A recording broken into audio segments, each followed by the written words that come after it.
Olá pessoal, eu sou o professor Sidney e vamos para mais uma aula. Na aula anterior a gente falou sobre a Primeira Guerra Mundial. E para entender o tema da nossa aula hoje, tem que ter assistido a aula anterior, que vai ficar muito mais fácil a compreensão, certo? Então vamos lá para a nossa aula de hoje. Hoje o tema da aula é fascismo e nazismo. E aí você deve estar se perguntando, o que é fascismo, o que é nazismo? Falou-se muito sobre fascismo nos últimos tempos, né? E tanto o fascismo quanto o nazismo foram ideias, ideologias que surgiram na Europa após a Primeira Guerra Mundial.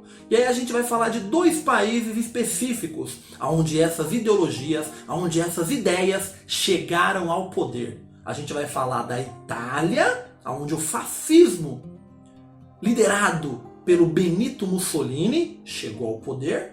E a gente vai falar da Alemanha, onde o nazismo, liderado por Adolf Hitler, chegou ao poder. Então a gente vai falar agora um pouquinho do contexto da Europa naquele período, né? Acabou a Primeira Guerra Mundial, a Europa ficou devastada. Os países entraram em crise.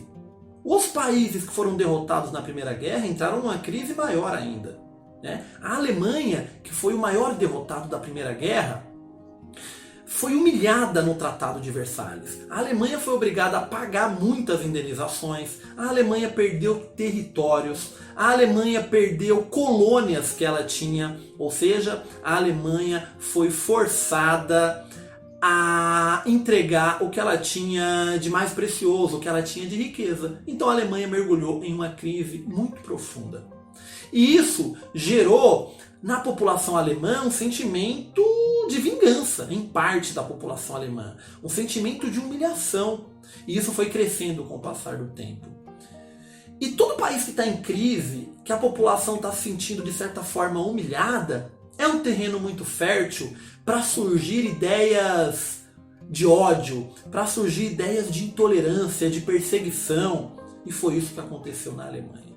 Na Itália também não foi diferente. A Itália passando por crise e lá surgiu ideias. Primeiro que a Alemanha ainda, essas ideias surgiram na Itália e ganhou muita força, né? E essas ideias chegaram ao poder. Eu estou falando tanto dessas ideias, mas eu não expliquei o que elas são. Então a gente vai falar agora um pouquinho das características, primeiro do fascismo e depois do nazismo. Então vamos lá ver o que foram essas ideias aí que aterrorizaram o mundo e de certa forma ainda aterroriza em algumas partes.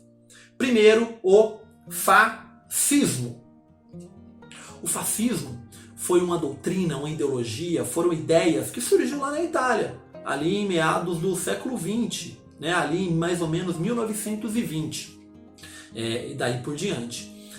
Essas ideias que surgiram lá na Itália, ela tinha algumas características, né? Eu vou falar de algumas aqui agora. Uma característica principal do fascismo é a ideia do nacionalismo. É um apego muito grande aos símbolos nacionais, né? Hinos, bandeiras, heróis nacionais, né? Uma ideia de valorizar as questões da nação. Você deve estar perguntando, mas isso não é ruim, valorizar a nação, né?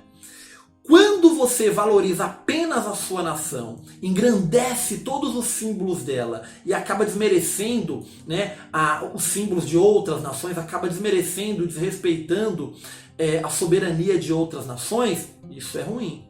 Isso é ruim porque isso cria perante a população até um sentimento de xenofobia, né, que é o ódio ao estrangeiro, o ódio ao outro. Então, essas ideias muito acaloradas de nacionalismo não é tão positiva assim. Uma outra ideia, né, uma outra característica do fascismo é o totalitarismo. O totalitarismo é a concentração de poderes nas mãos de apenas um grupo, com grande apelo na figura do líder.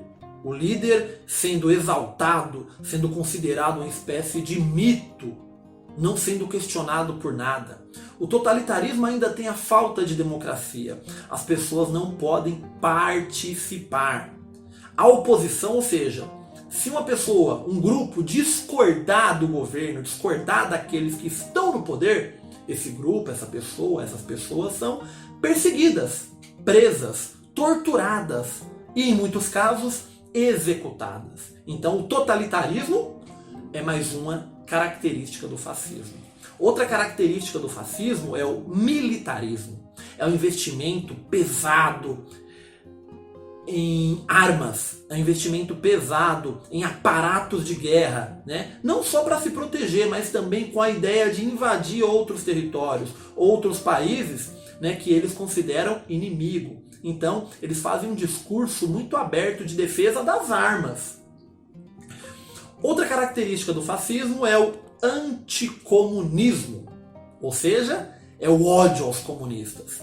O anticomunismo é a ideia de culpar os comunistas, os socialistas, por todos os problemas que o país enfrenta. Ou seja, tudo é culpa dos comunistas, tudo é culpa dos socialistas.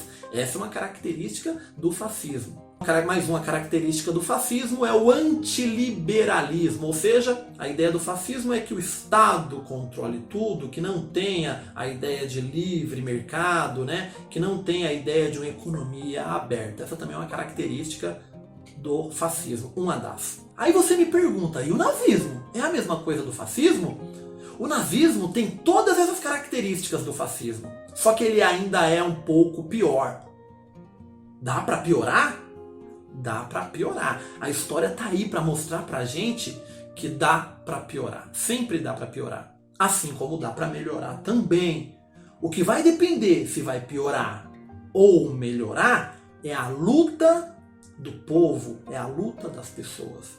São as pessoas que movem a história, que modificam a história, para melhor ou para pior. O nazismo, lembrando, ele tem todas as características que eu falei, né, do fascismo, com algumas a mais. Vamos falar de uma delas aqui. Uma delas é o antissemitismo. O que é o antissemitismo? É o ódio aos judeus, é a perseguição aos judeus.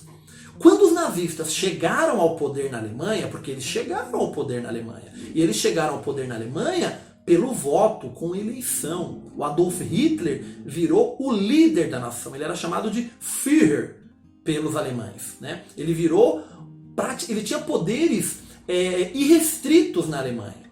E quando o nazismo chega ao poder na Alemanha, eles vão escolher alguns inimigos, né? Os comunistas, eles vão escolher os ciganos, os homossexuais, os deficientes físicos e os judeus.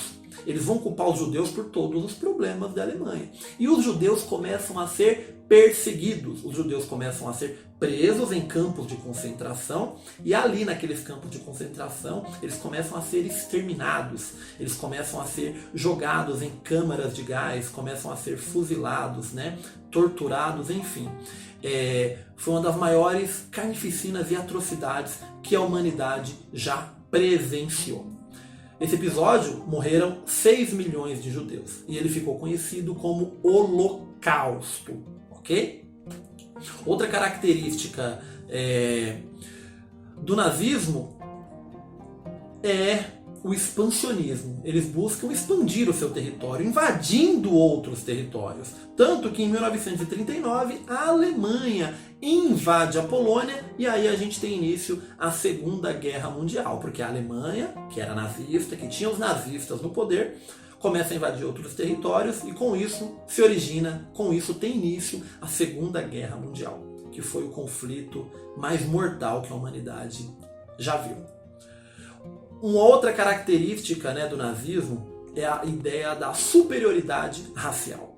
Os nazistas, né, da raça ariana, eles acreditavam que eles eram superiores aos outros grupos étnicos, aos outros seres humanos. Eles diziam que eles eram mais fortes, mais inteligentes, que eles eram superior aos demais povos, né? Então essa ideia da superioridade racial é uma característica aí do nazismo também, né? Então, todas as características que eu falei do nazismo e do fascismo ganharam muita força no século XX, ganharam muita força até 1945, né? E eles chegaram ao poder em vários países do mundo. Os nazistas chegaram ao poder lá na Alemanha, os fascistas chegaram ao poder na Itália, mas também algumas ideias próximas do fascismo chegou ao poder na Espanha, em Portugal, No Brasil existiam grupos fascistas naquela época também. Aqui no Brasil a gente tinha a Ação Integralista Brasileira, que era um grupo, vamos dizer, um grupo fascista brasileiro, né? As ideias desse grupo aqui se aproximavam muito das ideias do fascismo. Eles defendiam quase tudo aquilo que os fascistas também defendiam. E eles foram um grupo organizado, se tornaram um partido político. Mas em 1937, o Getúlio Vargas acaba com todos os partidos políticos quando ele dá um golpe de Estado, né? O golpe do Estado Novo. E aí esse grupo integralista vai se dividir em várias vertentes, né? Os seus líderes, os seus apoiadores vão para vários partidos quando a gente tem uma nova abertura política e ele se desintegra. Mas as ideias fascistas e nazistas ainda estão vivas por aí. É só a gente ver algumas declarações, alguns comportamentos, algumas falas que essas características do fascismo principalmente sempre vêm à tona, certo? A gente vai encerrando por aqui a nossa videoaula. Espero que vocês tenham gostado e até a próxima. Valeu e tchau!